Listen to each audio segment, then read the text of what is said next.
Qu'est-ce qu'il faut faire quand tu as l'envie de faire quelque chose, de mettre une action en place? Ta petite voix, elle te dit, je devrais lui le dire, je devrais le faire. Ce serait plus juste pour moi au fond.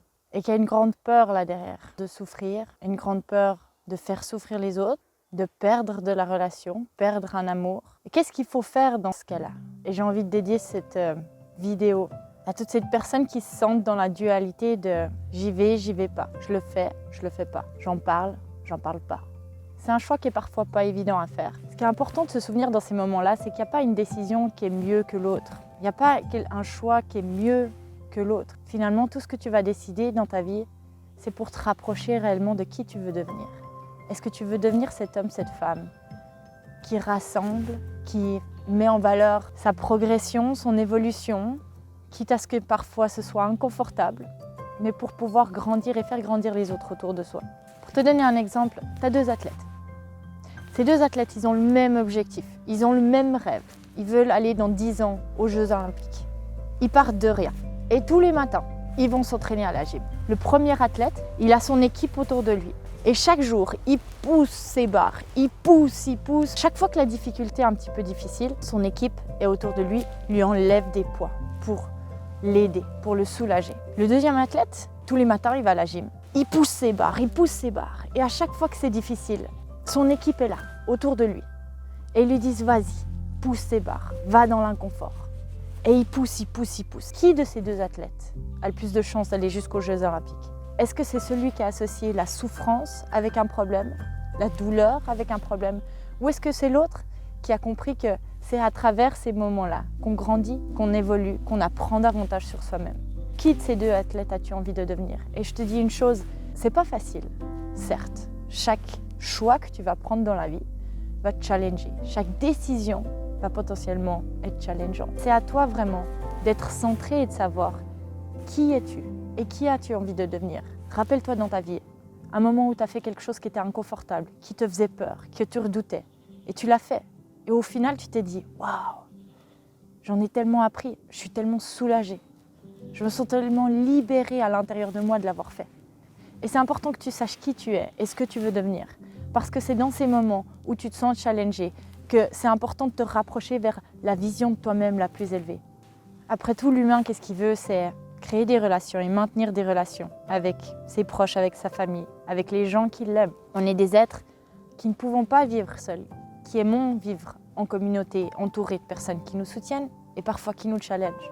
Si tu as l'impression d'être devant un obstacle, tu ne sais pas quoi faire, va chercher un moment dans ta vie où aller dans une conversation qui a été inconfortable t'a permis de grandir, t'a permis de te rapprocher vraiment de qui tu veux être et t'a permis d'être vraiment fier de toi.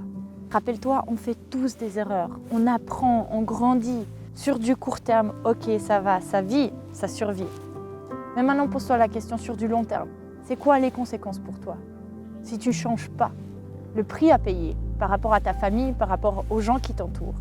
Si tu restes dans cette même situation-là, tu as le droit d'avancer. Qu'est-ce que ça va pouvoir t'apporter? D'aller dans ce qui est inconfortable pour toi aujourd'hui. Qui est-ce que tu vas devenir en le faisant? Et qu'est-ce qui est le plus important pour toi? Prends le temps de respirer.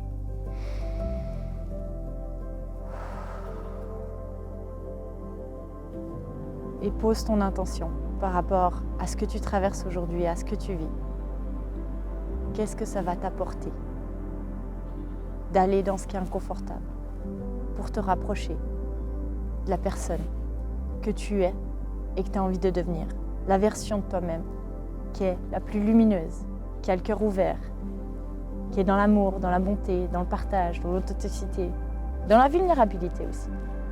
Je terminerai cette vidéo par quelque chose que j'ai vraiment mis énormément de conscience cette année, c'est qu'à chaque discussion inconfortable et qui font peur, en allant dans ces discussions-là, ce que j'ai vu qui m'a beaucoup aidé, c'est que ça a amené énormément de discussions beaucoup plus profondes. Ça a amené une compréhension de l'humain beaucoup plus grande.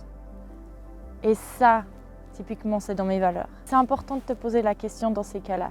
Qui sont les personnes que tu as envie d'avoir dans la vie? Qui sont les personnes qui sont là quand c'est challengeant? Qui sont les personnes qui te soutiennent quand c'est challengeant aussi? Rappelle-toi de ces 2 athlètes qui ont envie d'aller aux Jeux Olympiques, qui ont un rêve, qui ont une vision d'eux-mêmes, qui ont une projection d'eux-mêmes. Et choisis lequel des 2 tu as envie de devenir. Tu peux être les 2 par moment. Par moment, tu peux décider de demander de l'aide et par moment, tu peux aussi décider de te rapprocher un petit peu de ce qui est un peu plus challengeant. Va voir qu'est-ce que tu vas gagner là derrière parce qu'il y a d'énormes avantages à aller dans ce qui est le challengeant. Et rappelle-toi, ce n'est pas la douleur ni la souffrance qui est un problème, c'est de croire que c'est un problème. Parce qu'à travers chaque moment difficile dans ta vie, je te garantis que tu es devenu quelqu'un de meilleur, que tu as appris sur toi-même, que tu es devenu une meilleure version de toi-même. Et qu'en plus de ça, tu as pu en faire profiter à tout le monde de par ton expérience et de par ce qui a été challengeant pour toi. Je t'invite vraiment à te remémorer 1, 2, 3 exemples dans lesquels tu as fait preuve de courage, de bravoure, de vulnérabilité. Pourquoi? Parce que c'était vraiment important pour toi ce truc-là et tu l'as fait. Va voir qu'est-ce que ça t'a apporté sous une autre forme. À chaque moment difficile, tu as pu gagner quelque chose sous une autre forme. Peut-être c'est en relation, peut-être tu as pu gagner plus de liberté, plus de transparence, plus d'assurance, plus de confiance, plus d'amour. Je te souhaite sincèrement de te rapprocher de la personne que tu as envie de devenir. Traverser ces étapes qui sont challengeantes, mais qui au final, sur du long terme, vont vraiment t'amener la vie que tu veux. Et ce n'est pas en restant dans des peurs que ton problème va se résoudre. J'aimerais avoir plus d'exemples ou que tu as besoin d'avoir plus de soutien. Tu sens que c'est un vrai sujet pour toi. Fais-moi signe, contacte-moi en privé, transmets-moi ce que tu as vraiment envie d'aller explorer ensemble. Je ferai une vidéo avec grand plaisir là-dessus la prochaine fois. Je te remercie sincèrement pour ta fidélité, pour ton courage, pour ton écoute. Et je te dis, avance, va vraiment là où le cœur t'en dit. Il y a toujours quelque chose qui va en découler de là derrière. La personne que tu es quand tu as le cœur ouvert, quand tu es dans la bonté, l'amour, et de voir en quoi cette situation-là, c'est un énorme tremplin pour toi, pouvoir apprendre davantage sur toi, pour pouvoir faire grandir et évoluer tes relations autour de toi.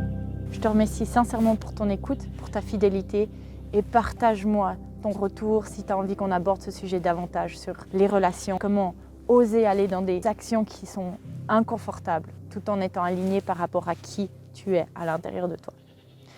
Merci pour ton écoute et à très vite. Ciao, ciao.